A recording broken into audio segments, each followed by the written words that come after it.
இந்திய யூனியன் முஸ்லீம் லீக்குடன் திமுக இன்று மாலை தொகுதி பங்கீட்டு பேச்சு.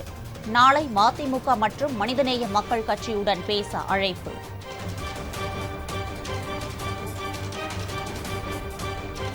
சென்னையில் புறநகர் ரயில் சேவை குறைப்பால் 3வது நாளாக பயணிகள் பாதிப்பு. கூட்ட நெரிசலை சமாளிக்க கூடுதலாக பேருந்துகள் இயக்கம்.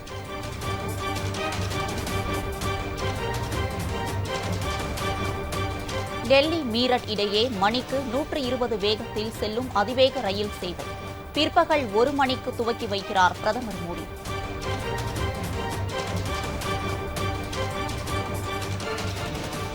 டிஎன்பிஎஸ்சி சார்பில் குரூப் 2 தேர்வுக்கான பொது அறிவு தேர்வு. தமிழ்நாடு முழுவதும் 47 மையங்களில் இன்று தேர்வு எழுத ஏற்பாடு.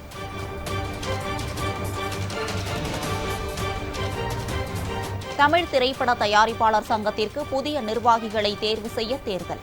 சென்னையில் உள்ள தனியார் கல்லூரியில் தற்போது நடைபெறுகிறது.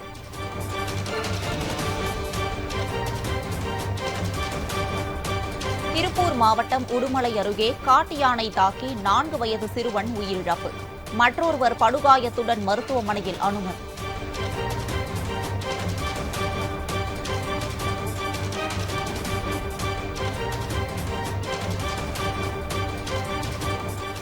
வேலூர் அருகே வீட்டில் சமையல் செய்யும் போது சிலிண்டர் வெடித்து விபத்து. துரிதமாக செயல்பட்டு அணைத்ததால் பெரும் சேதம் தவிர்ப்பு.